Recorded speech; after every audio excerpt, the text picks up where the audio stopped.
लंबोदराय सकलाय जगद्धिताय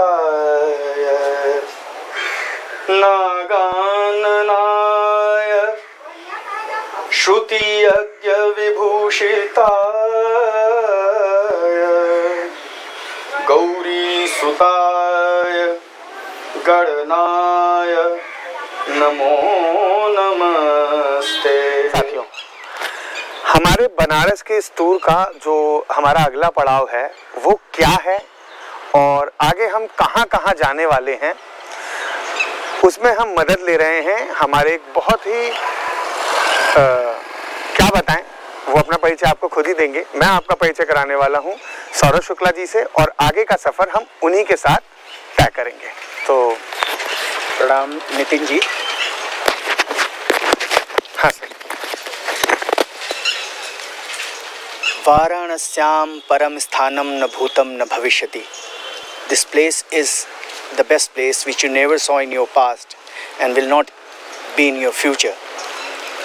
आप यहाँ पर आते ही मान आपको इस बात का एहसास हो जाएगा कि इतना सुरम्य और इतना क्लीन ग्रीन एंड द्वारा प्रदत्त, जिसे हम शिव की जटाएं भी कह सकते हैं, वो रामेश्वर ही हो सकता है। एक दक्षिण में रामेश्वर है जो राम द्वारा स्थापित शिवलिंग था, उसका ही एक प्रारूप इस काशी क्षेत्र में आता है जो पंचकोश के अंतर्गत भी आता है, तीसरा पड़ाव में आता है, रामेश्वर है।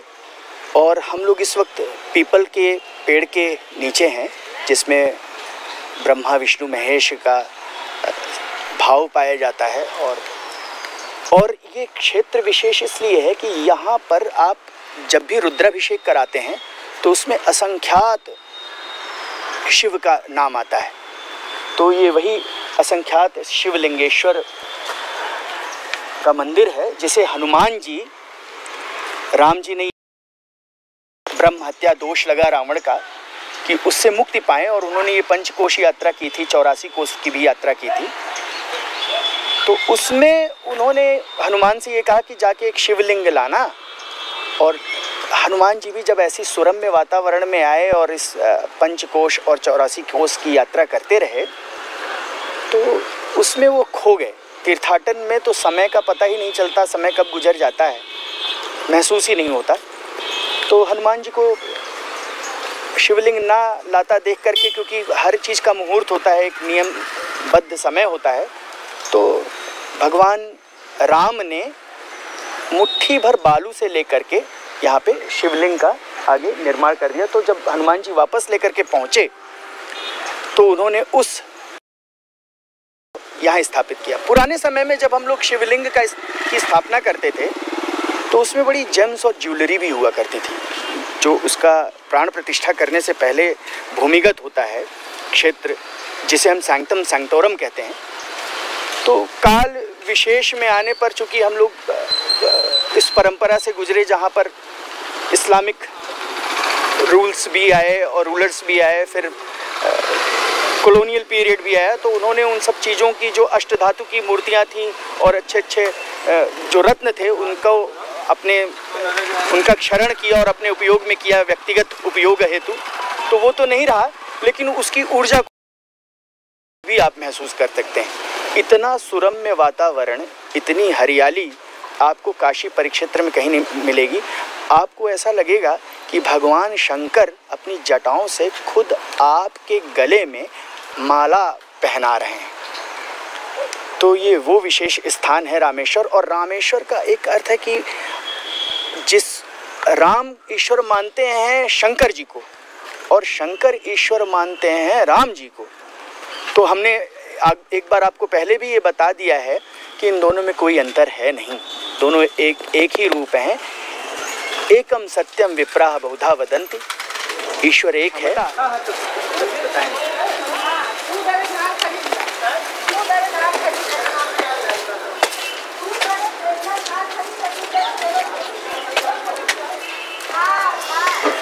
किसी भी शुभ कार्य को करने से पहले गणपति भगवान को जरूर हम लोग देखते हैं। और राम लक्ष्मण माता सीता का एक प्रस्तर है, ये चुनार सैंडस्टोन से ही बना हुआ है।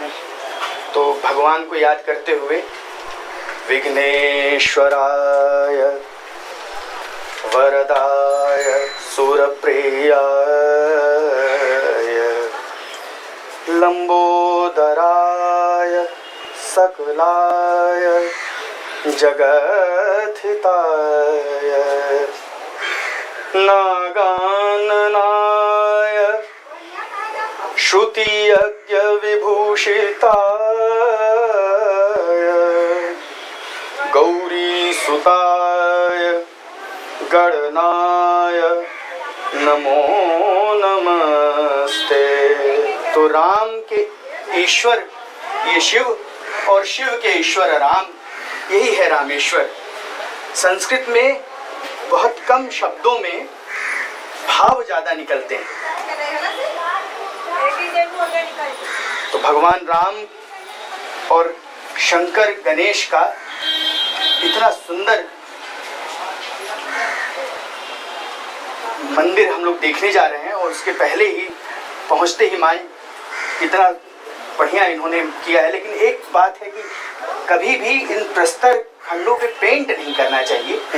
पेंट से उसके पोर्स जो होते हैं खराब हो जाते हैं।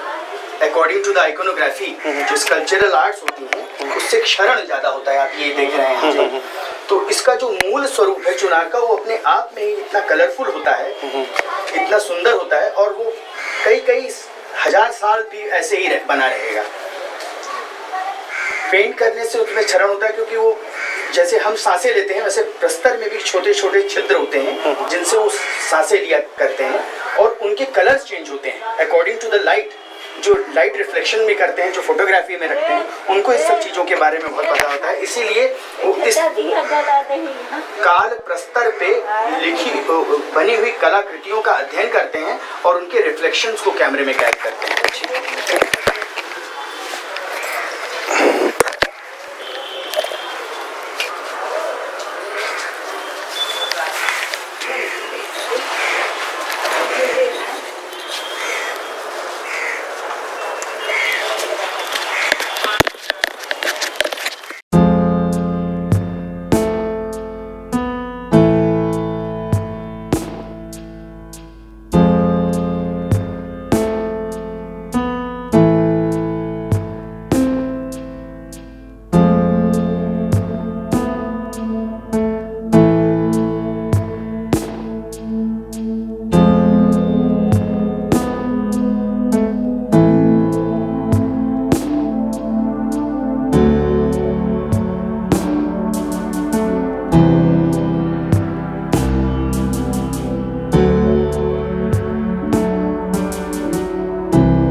विजय प्राप्ति की, तो वहाँ शिव की स्थापना करके पूजा की और विजय प्राप्त की। विजय क्या प्राप्त की?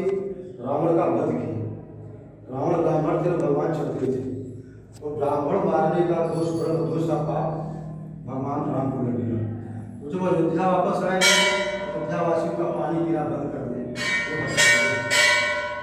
तो उनके कुल गुरु वशिष्ठ मुनि थे।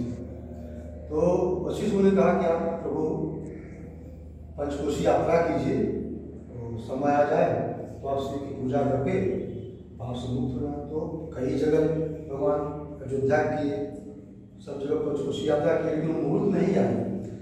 तो उनके कुल गुरु वशिष्ठ ने कहा कि आप जगह जगह भ्रमण कीजिए, सभी देवता काशी में ही वास करते हैं, क्यों न काशी की परिक्रमा किया जाए।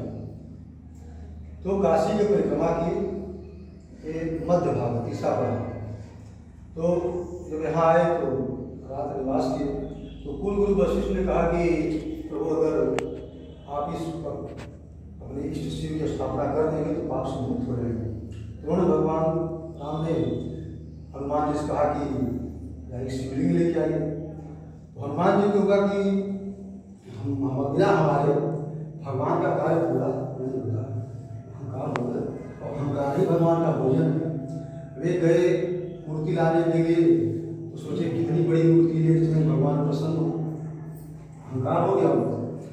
जो हनुमान जी जब तक वापस आए तब तक भगवान रामचंद्र ने एक मूर्ति बरोड़ा से मिट्टी लेकर के और भगवान शिव की स्थापना करके पूजा करके मुक्त हो गए पाप से। तब हनुमान जी आए, हनुमान जी का अहंकार टूट गया कि हमारे बिना भी भगवान राम का काम हो सकता है। तो अब उनकी मर्यादा रखना था। भगवान रामचंद्र ने कहा कि हनुमान आपका परिश्रम व्यर्थ नहीं जाएगा। आप कितने लोग गए थे शिव में आने के? मुझे असंख्य, गिनती नहीं, असंख्य। क्या ठीक है, तो असंख्यात तीर्थलिंगेश्वर के नाम से नदी स्वामी की स्थापना हुई। तो भगवान यहाँ शिव जी प्रकट हुए, रामचंद्र ने कहा कि प्रभु आप इसमें लीन हो जाइए। तो महादेव कहे कि हम कैसे लीन हो, इसमें आप लीन हो जाइए। तो लोग बड़े सोच पड़े, भगवान राम अगर इसमें होंगे तो होगा कि भगवान राम बड़े थे, शिव जी अगर लीन हो रहे हैं तो शिव जी बड़े थे, और एक दूसरे के दोनों पूरक रहे। वो उनके भक्त उनके भक्त। उन्होंने कहा कि इसका फैसला जो है गुरु वशिष्ठ ही करेंगे। उन्होंने कहा कि गुरु जी आप ही बताइए। तो गुरु जी ने कहा कि जस रामस्य तस् ईश्वरस्य, जस ईश्वर तस् रामस्य। आप दोनों एक दूसरे के पूरक हैं, इसलिए आप दोनों इसलिए मिले हुए हैं। उसी समय से इस गांव का नाम आज भी कागज में करौना है, लेकिन उस समय से करौना उर्फ रामेश्वर। आपने रामेश्वरम का ये मंदिर और इस परिसर को इससे पहले कहाँ देखा, आप ज़रूर कमेंट में बताइएगा। और यहाँ हमने कुछ मिस किया तो आप वो भी ज़रूर बताइएगा, कुछ गलतियाँ की तो उसे बताइएगा कि भविष्य में सुधार की गुंजाइश हो। और मैं उम्मीद करता हूँ कि आपको हमारा ये प्रयास बहुत अच्छा लगेगा। आने वाली क्लिपिंग्स वीडियोज़ में हम बहुत कुछ ऐसा दिखाने वाले हैं और कोशिश करने वाले हैं कि कुछ ऐसी चीज़ जो ऐसा देश है मेरा बोलने पर आपको मजबूर करें। बहुत बहुत धन्यवाद।